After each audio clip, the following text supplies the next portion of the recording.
Welcome to another episode of the Sports Sentiment. I am your host, Nick Urias, and we are back once again talking college football. San Jose State versus Colorado State, another Mountain West showdown in Fort Collins between the Spartans and the Rams, and it's week 7 already. We're just about at the halfway point of the college football season. We're starting to figure out where these teams are at.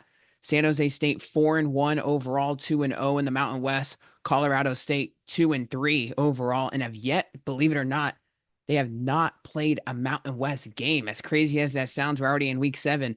The scheduling makers, I don't know what's up with them this year, but something's been going on here. And Nevada didn't play a conference game last week, and first conference game in week 6, and Colorado State, first conference game. They will be hosting the Spartans. And let's bring in our guest to talk about this very matchup between the Spartans and the Rams, as he's the sports editor for the Rocky Mountain Collegian covering Colorado State athletics. Damon Cook. Damon, thanks for taking some time out of your busy week for coming on to talk about this Mountain West game. Yeah, absolutely. I'm excited to do so. Yeah, well, let's rock and roll and let's get things going. So, San Jose State, this was a team that was, had a lot of moving parts, and a team that was rebuilding heading into the season, but they've kind of been the surprise of the conference thus far this season, getting some strong wins, taking care of business of what's been on their schedule. Had themselves a little bit of a tricky game last week versus Nevada.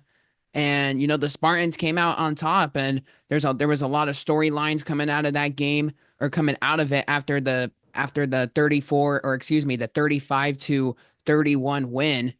And first and foremost, they had a change at quarterback in the 2-minute drill.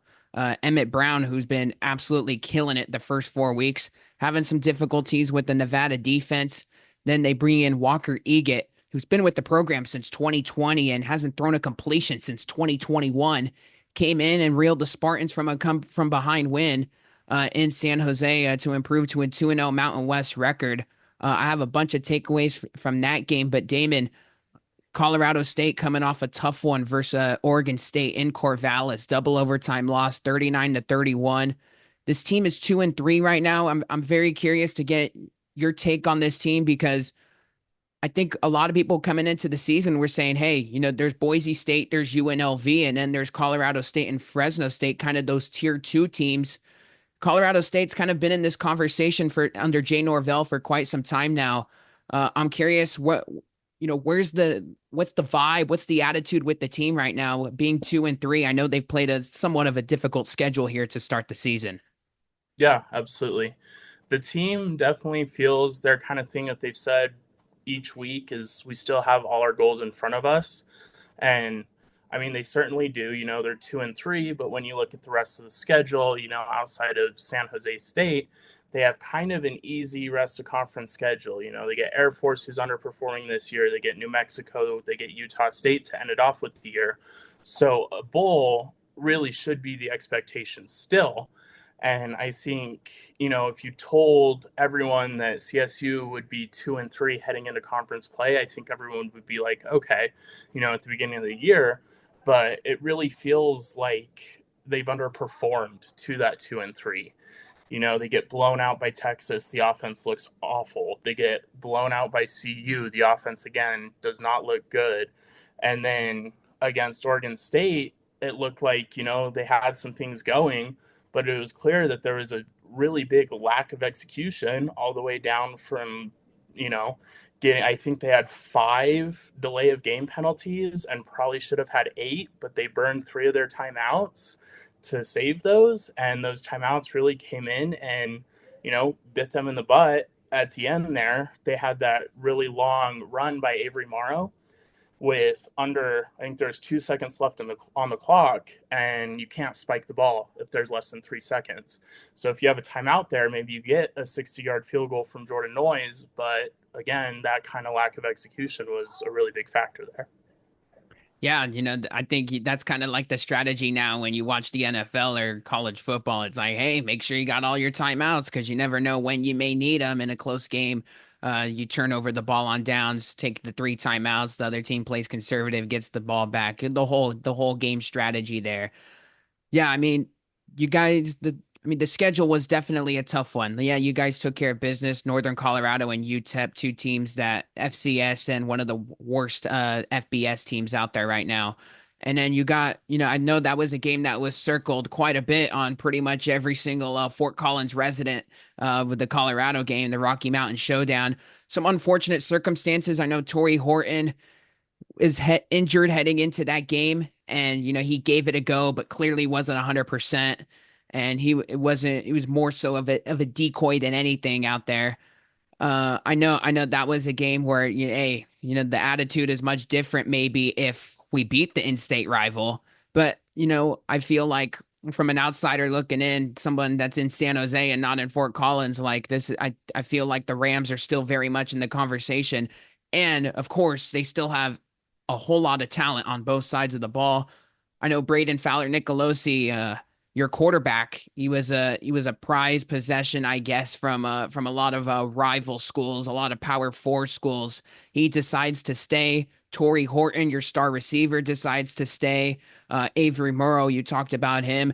For me, I know those are like the three household names there, but I feel like that's where this game is going to be dependent on. And I will say that San Jose State, from their perspective, they've played 5 games this season and they've been dealing with mobile quarterbacks every single week. So this is kind of the first game where you kind of have that, pure pocket passer and Fowler Nicolosi. Not that I'm saying he can't run, but he could still move outside the pocket. But you don't have to worry about that third element within the offense with a guy like Braden. So I feel like, the Spartan run defense hasn't been up to par these past couple of weeks, but I feel like they could still do some damage. But Torrey Horton is, from what the numbers that he put up last week versus Oregon State, what was it, like north of 150 receiving yards?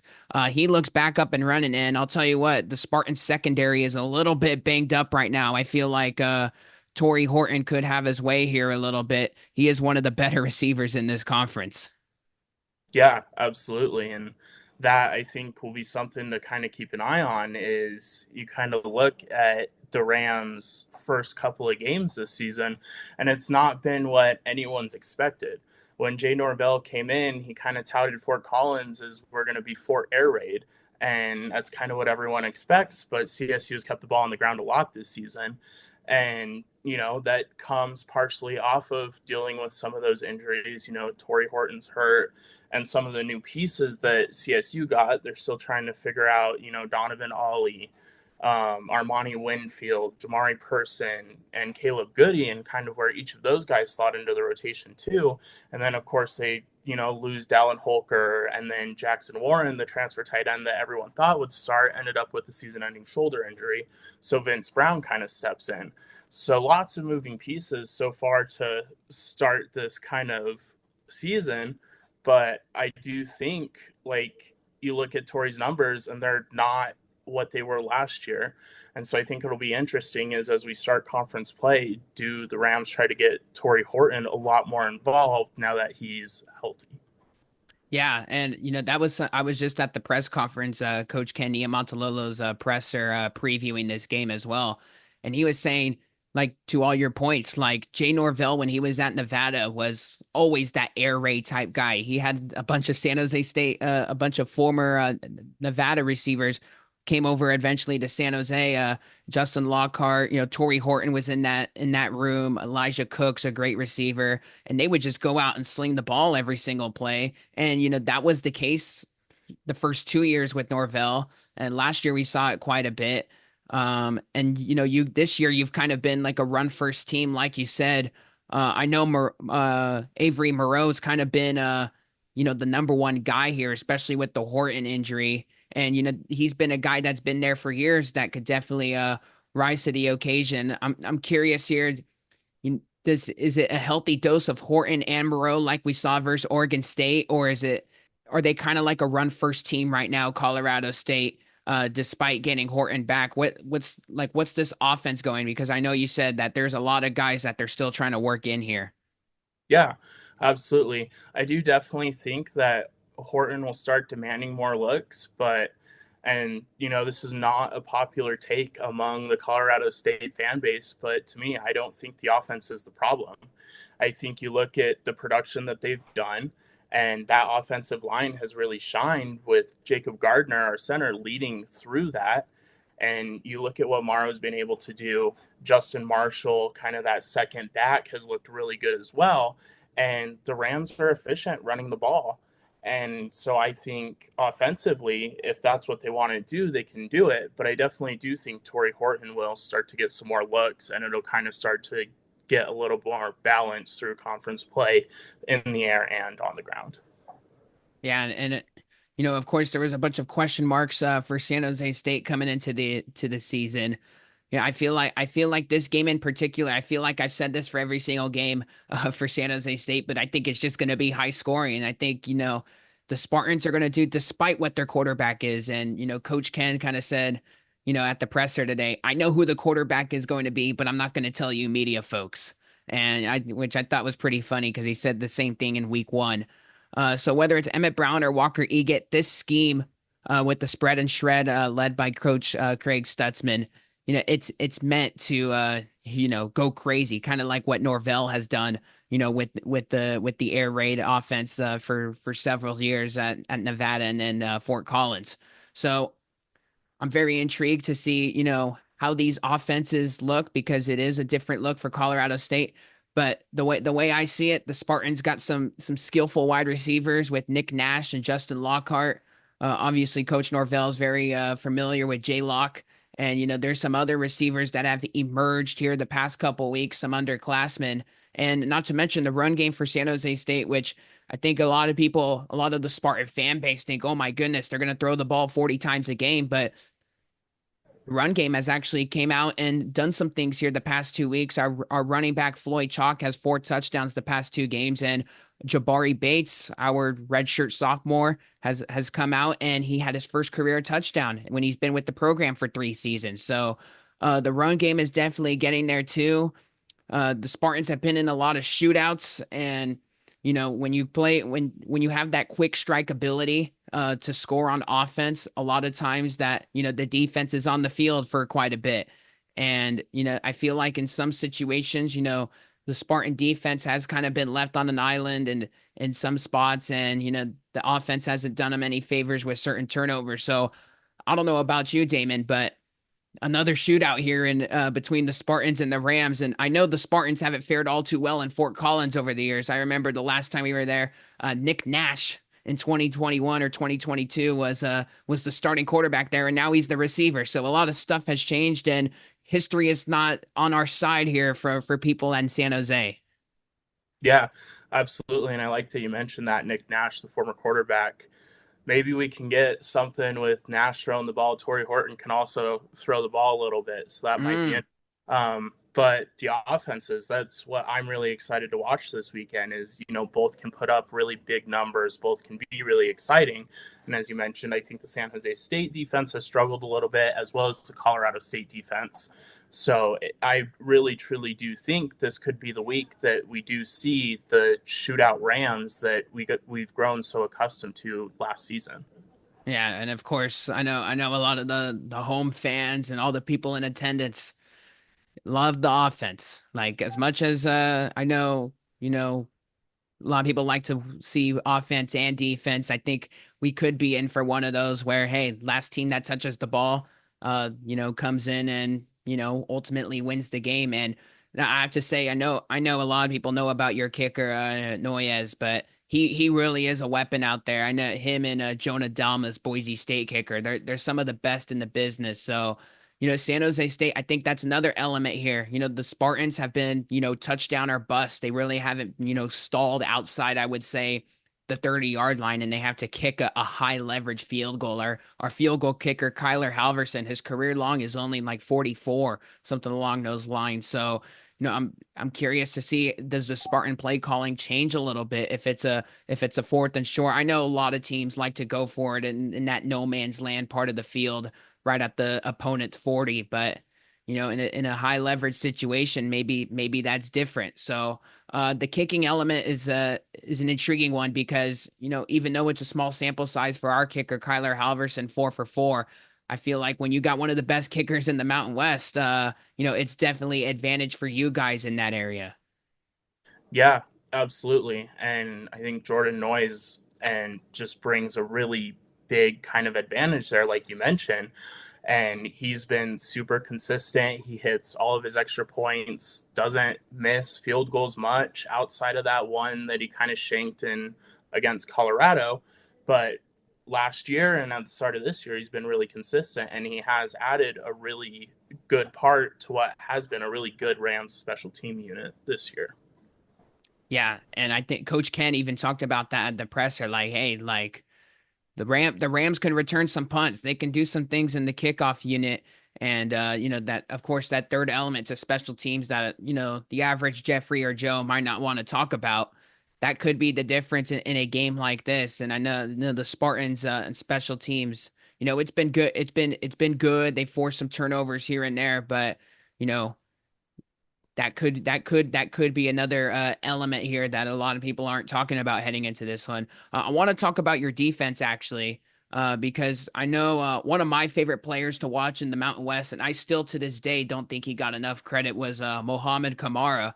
He's not on the team anymore, but I know you guys still got some really talented defensive players. Boom Jock is a guy that's has definitely grown into a bigger role, and they've asked more of him at the linebacker spot. And then Henry Blackburn and Jack Howell, your two DBs, and Blackburn the corner.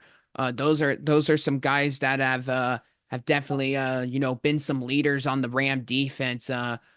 Who are some other guys? Is there a name that maybe a lot of people don't know about that has kind of like come into and risen up within this Ram defense here? I would say the first 6 weeks or so. Yeah, absolutely. Gabe Kershke on that defensive line. He's out of Wisconsin. He just came over this season. He's been great.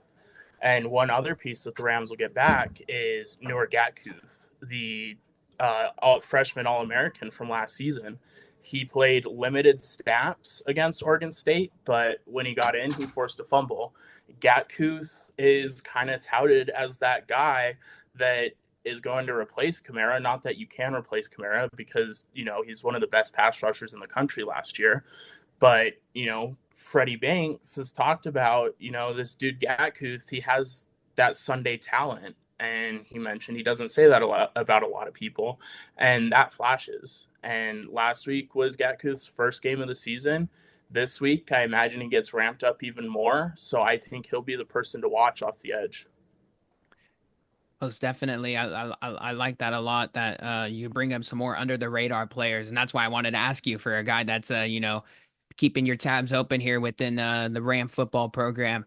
As far as some key matchups in this game, obviously, I feel like it's going to be whoever's lined up on Torrey Horton. I know, Michael Dansby, our best cover corner, he actually left the game versus Nevada, did not return. And Coach Ken actually gave an update this afternoon and said he's most likely going to be back, but he's in concussion protocol. So you never know what the concussion protocol stuff, how that works. A lot of people we don't know the behind the scenes of that stuff, even as media members. So we'll have to see there. But even I would imagine our other guy, DJ Harvey, is just who's been opposite to Dansby all year long and had a season high in tackles this week. He would probably be the guy on Horton just because he's the next man up and the next best cover corner. And obviously you want your best guy on Horton. So I feel like keep an eye on for the cornerback matchup. If you see 25 and blue out there, Dansby and Horton is the matchup to watch because Dansby has been one of the more underappreciated players on the Spartan defense this year. And I feel like, not to be a good old Captain Obvious here, but Avery Moreau versus the Spartan run defense I'm very curious to see, like we talked about earlier, does the Spartans defense on through the run defense, does it improve based on, not having to worry about Braden Fowler Nicolosi's mobility? Do they just sell out all on Moreau? Do they switch some things up? I'm very intrigued to see that. And then Justin Lockhart and Henry Blackburn, you're going to have two all conference players, going out with bullying each other all on the outside all weekend long. I feel like those are some of the just three, good matchups that I feel like we're going to see in this one that I feel like whether you're not with San Jose State or Colorado State, you don't have a dog in the fight, or if you're you're a Spartan fan or a Ram fan, those are the matchups to look an eye out for. Yeah, absolutely. And I think that'll be interesting. I think the added element of Torrey Horton for this CSU offense that they have really missed, whether he's played hurt or hasn't played at all, is the fact that teams have been able to kind of stack the box. And so the running game gets less and less efficient. And no receiver outside of Horton has stepped up to be that guy. I think Caleb Goody's had a couple of good weeks, and I think he is in line here for a lot more work. And he's someone who in spring ball stood out, in preseason stood out, and so far this season has stood out. If you go back and watch the touchdown he caught against Oregon State, he just comes out of nowhere. He's fast. He might be, the fastest person on this CSU football team. And so I think he'll be interesting in that mix as well. But, as you mentioned, if they want to stack that box and Torrey Horton's out there and is able to stretch the field, if maybe he gets some one-on-one looks, I think Braden Fowler Nicolosi, if he can connect with Horton, that could be a really big thing. Yeah, and like we've said, Torrey Horton, he really is just something special. I mean, he's going to get drafted to the NFL, and you know, I what I respect probably the most out of him, yeah, he was at Nevada but came to Colorado State, but he ultimately stayed. Like he could have been probably at an SEC school or a Big Ten school, and at that wide receiver position. So the fact that he stayed, wanted to represent, Colorado State, and go out in a Ram uniform, and you got to tip your cap to a guy like that, especially in the way we are in the college football era now with all this NIL and roster overhauls with the transfer portal and stuff like that. Damon, before we close things out here, I feel like, for Colorado State, you guys are definitely not out of it.